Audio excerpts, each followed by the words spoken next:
Hello and welcome to State of the Economy. Today we have as a guest the General Secretary of Communist Party of India Marxist, Sitaram Yechury, to discuss some of the critical issues facing the economy. And the reason why we have Mr. Yechury in our studio is he's been very actively talking about the massive erosion of banking capital, and it's one of the key problems facing the economy today. Bank credit is very low, one of the lowest in a decade, probably 2 decades. And he has written a letter to the Prime Minister some months ago about what the government is doing or not doing to number one, to recapitalize banks, and more importantly, the massive NPAs that banks have run up, which by some estimates is 10 lakh crore plus 15% of the total bank outstanding loans. What is the government doing to recover these bad assets from big corporates? There seems to be no action on that front. There is only talk. And Mr. Yechury has been raising this in Parliament, and Rajya Sabha is an important voice on these issues in Rajya Sabha. And so therefore we thought we'll have him and just try to break down and deconstruct to what is going on in regard to the banking sector. Welcome to our show, Mr. Sitaram Yechury. Now you have written a detailed letter to the Prime Minister in regard to the problems that banks are facing. And besides this, now this is a big piece which needs to be fixed in the economy. Besides this, you've raised other issues also. For savings rate, for instance, having dropped to probably a decade or 2 decade low. Everything is probably running at a decade low, it seems. So tell me, what response have you got from the Prime Minister's office on this? The response I got was that the Prime Minister has received the letter. And that's it. Okay. And beyond that, there's been no response at all. So then I was constrained to write another letter. That was in July, this is in October. And this second letter I was pointing out because there was news that was appearing that the government is thinking seriously about creating what is called a bad bank. Yeah. Where all these NPAs will be put into that bank. Yeah. The other banks will be recapitalized by government money. And then it's business as usual. Yeah. Because the other banks will continue to lend to the same borrowers. Yeah, okay. Now, you see, this ratio that you were talking about, 15%, according to my calculations, is something about more than 19% or 19.1. Now, this is a staggering amount if you add up the interest that is accumulating. 11 lakhs. Yeah. It's a scam that is 10 times that of the 2G scam. Yeah. And these are all known people. You know who they are. Yeah. And now the worst situation is that in 2015-16, we've seen that the bad loan provisioning from the banks have actually doubled. In some banks, they've trebled. Tripled, yeah. And no, this is a money that is actually locked up and you're just not able to do anything. And I think the write-offs in 15-16 has been over 55,000 crore or thereabouts, right? Exactly. If you take a 40... This is total write-off. Total write-off. Complete and write-off. we don't know whose accounts have been written off. On whose accounts this write-off has happened. Yeah. This was the question asked in Parliament. We had the Minister replying, saying that in these 2 years, 14-15, 15-16, the total write-off has been to the tune of 1,12,078 crores. Okay. 12,078 crores. And here you have a situation where your farmers are committing distress suicides. You do not want to waive loans to them. Yeah. I mean, you don't save what we call our annadata, the provider of a thing. And you're not even requests for a higher Manrega employment are also being that's been downsized, completely downplayed, and they're being done very clandestinely by using WhatsApp accounts that cannot be traced and they're not on record. Now, what is happening is there's a cut in expenditures on all areas of people's concern, whether Manrega, whether it's the question of food security, or the question of payment of minimum support price to the farmers. Yeah. That, of course, that promise was never kept. Yeah. No, now look at what is happening in the mandis in, particularly Punjab, Haryana, in these places. Yeah. I mean, the government is refusing to buy at the MSP. Yeah. They are selling distress sales. And what you and I pay is about 6 times, 7 times when it comes to the market. So obviously there is sleaze involved at every level. I mean, this cannot be a scam-free government. I mean, it is visible in every single thing that's happening. So you are curtailing, in the macro terms, what's happening? You're curtailing expenditures in order to show a fiscal, clean, slate. The net result fiscal is balance of consolidation. Yeah. And then these things, you're not even disclosing who are the people who have taken these loans and not paying back. One case we've had about a colleague in Rajya Sabha. Yeah. The Kingfisher. Now, even on that, you've said 9,000 crores he owns. Is now there in the UK, and nothing is proceeding further. So what I have said is, first recover, then recapitalize. And recapitalization is necessary. Otherwise, I noticed that in your letter to the PM, you've demanded this sequencing: first recover, then recapitalize. Whereas one heard Finance Minister Arun Jaitley statement or statement given to a magazine, Outlook, saying that urging the bank to help the corporates invest. Now, I don't know what that means. Well, that means give them more loans, which you cannot recover. Why are loans not coming back? That's obviously an indication of very severe economic slowdown, if not a recession. Your index of industrial production is falling, has been negative, stagnant at best. So is manufacturing. That means employment is stagnating. Government said in the parliament that in 2015 the growth of employment generation was about 1.35 lakhs. It's probably 65% lower than the previous year. The previous year, which was a bad year. Yes, it was a bad year. And you promised 2 crore per year jobs creation. 1.3 crore of our youth enter the job market every year.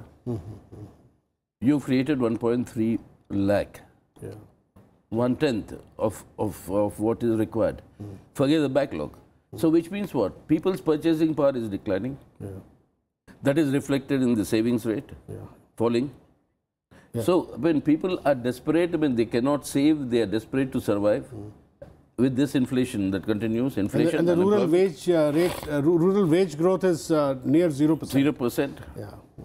And with this agrarian distress that is going. Tell me, what is the impact, Mr. Yechury, of banks not lending? Now, bank credit growth is probably at a 2-decade low. But how can they lend if what they've lent is not coming back?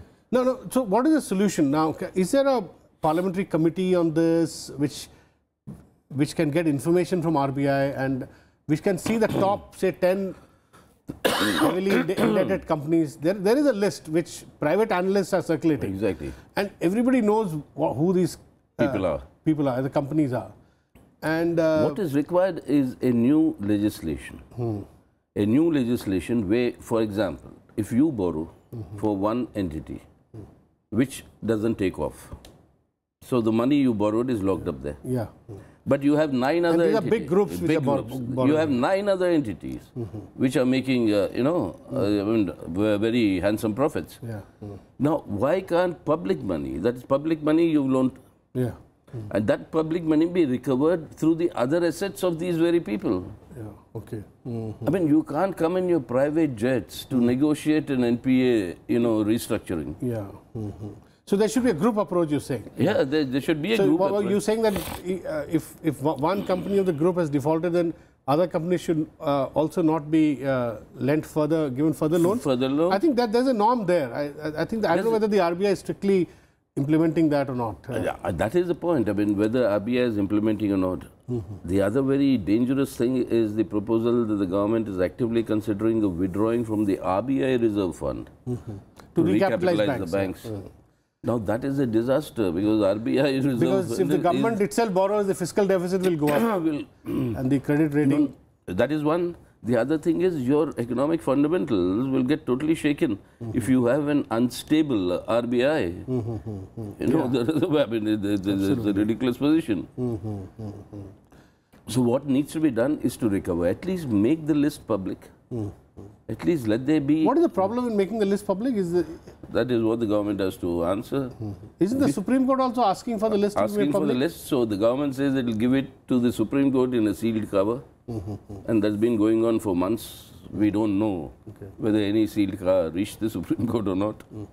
But the point is that this is people's money. And people are in a miserable condition. So therefore, they are unable to save any further. And recover these monies which have, I mean, you know, if a capitalist fails in his calculations, that is capitalism, no?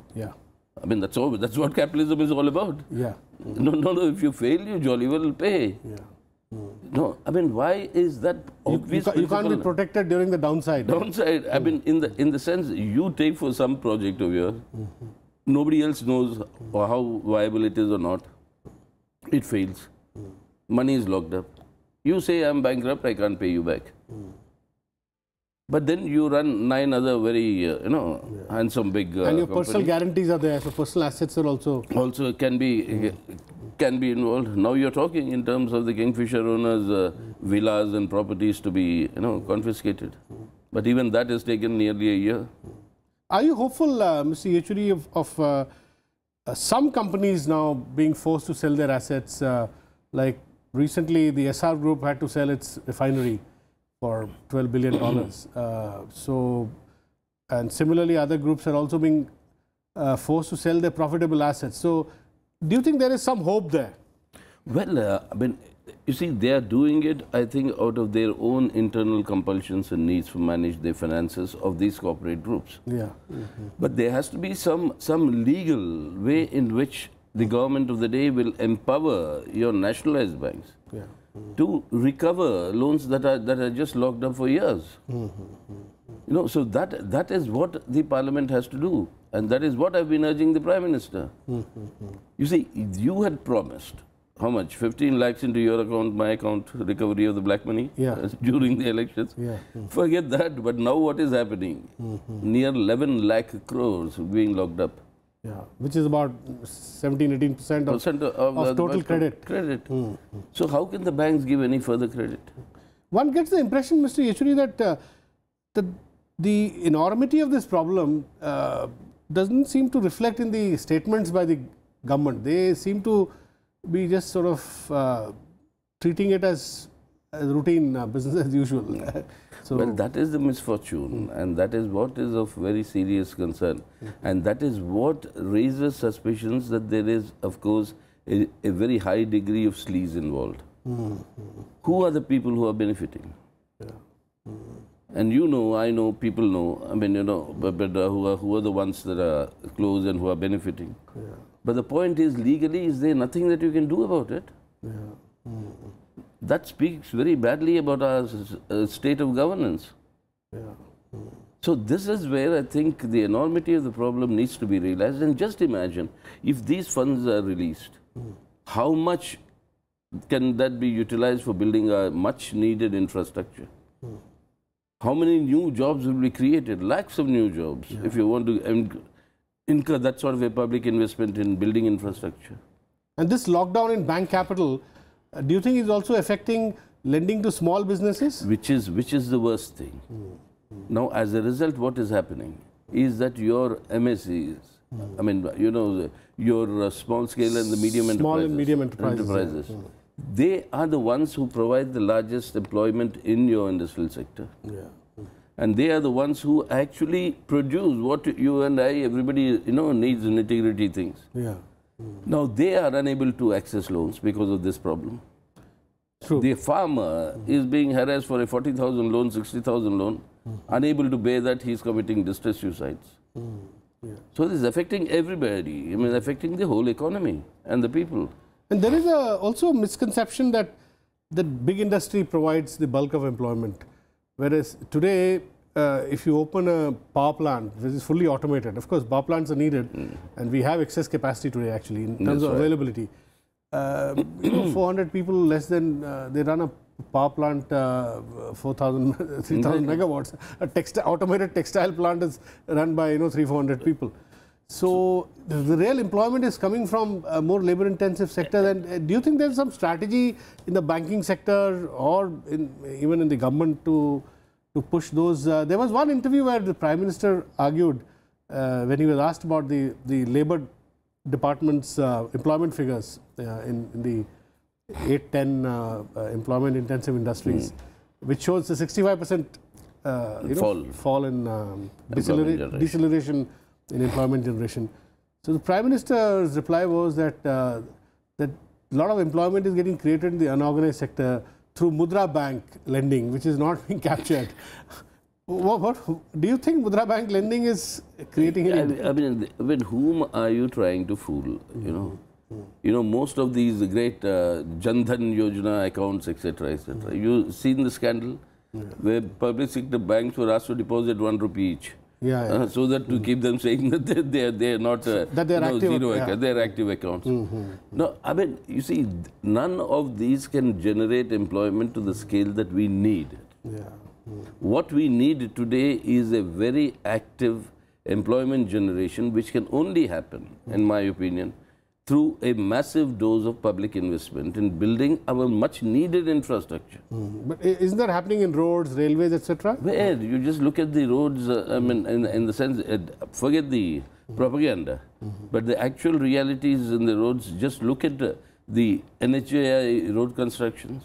Where are we? In fact, if you look at the BJP manifesto, one of the areas where specifically mentioned in the manifesto, promised employment, was in agriculture, where they said har khet ko pani.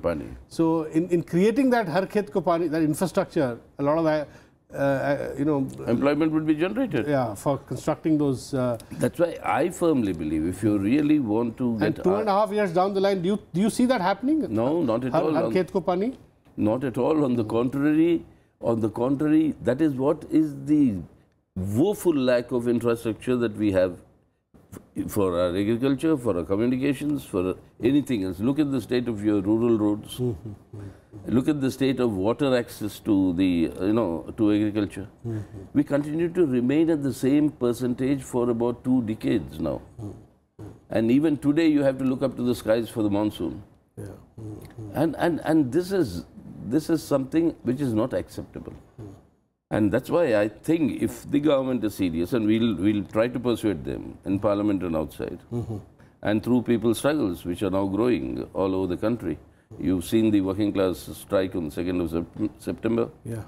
The farmers have all started on a big padayatras all over the country. They'll assemble here on the 24th of November. There are small agitations which are happening around the country. Do you think they're coming together? Yes, that is it. There were small agitations happening all over the country. They are now getting pulled together.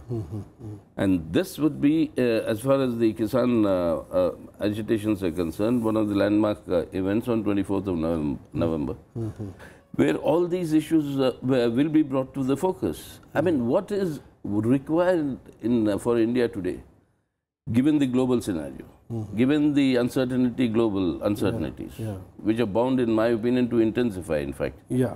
Given that situation, we have to look inward to develop our domestic market capabilities and increase our domestic demand. That is why I've been saying that please consider what you require is a new deal. A communist is talking about an American, concept of a New Deal. But what was the New Deal all about? Post-war. Post-war, massive doses of public investment. What you marvel today at the great, roadways in the USA were all the creation of that period. And that generated, millions of jobs. People got their wages. You spend, demand increases. That's the impetus. But Mr. Yechury, there's a very peculiar problem there. I mean, I support what you're saying. That's the only way to go. Since private investment not picking up yet, again for global reasons. There's so much overcapacity in China, even in India. There's still industries running at at 70% capacity. So there is a stagnating domestic demand now, also. To make that happen, to indeed give a new deal, you will have to expand the fisc. There is no other alternative. But I'm told that the government has set up a committee on a new fiscal responsibility path, and I'm told that committee has interacted with global rating agencies who have told them that if you relax the fiscal deficit roadmap, India could suffer a negative rating on that count. And since India is globalized, depends on foreign capital, there seems to be a trap which our government is in. I think we. Now, is that a real problem? No, I think we should call that bluff. Yeah. Your rating today, Standard & Poor has given you a BBB. We are at the lowest end of investment grade. So the fear is that we could come below that. No, the point is what investment is coming into India. Let's be realistic. Much of your flows that are coming in are FIIs, not FDIs. No, FDIs come, but they are mostly in acquisitions. Yeah, like the Russians picking up SR, that's 30 billion of FDI, right? Yeah, but that is not creating productive assets. Yeah, no? so, yeah. I mean, FDI, meaning of FDI coming is they create... Greenfield projects. Yeah, they create a new productive So the question to ask is, has there been a single $1 billion plus greenfield project in the last 2 years? Yeah. I don't see it. So what is the answer? I say, boss, you stay where you are. Let me do, my thing. And for the fisc handling, what you require is to recover these. Recover these loans. Yeah. Stop giving your concessions, hoping that concessions will lead to greater industrial activity, which is not happening. Because the primary bottleneck in Indian economy today is lack of domestic demand. I mean, your 1%, 2% that you see in the malls, etc., that is not real India. Yeah. Unless you empower economically your rural India.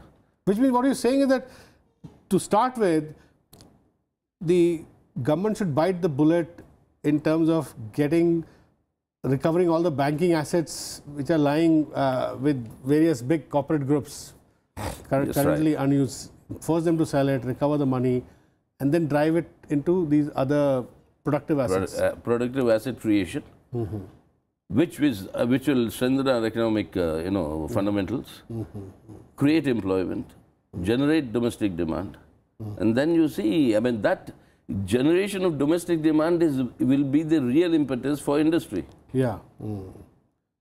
That is how, I mean, it's basic economics. Absolutely, yeah. So instead of being preoccupied with what is your international rating, or calling a high-powered meeting of all the secretaries to find out why is the ease of doing business, we have not improved since... in any case, a much higher FDI flow has not increased the savings rate or the investment rate. It's still lying at 30%. Yeah. It cannot, because that FDI coming is primarily to take over the existing productive assets. Yeah, exactly. Yeah. Unless they come to add, that FDI is of no use to our economy. So basically, there's a need to take the bull by the horn. Yes. Thank you very much, Mr. Sitaram Yechury, for talking to us. Thanks. You've outlined a lot of critical issues. Thanks for coming. That's all we have in this edition of State of the Economy. We'll be back with you next week. Thanks for watching.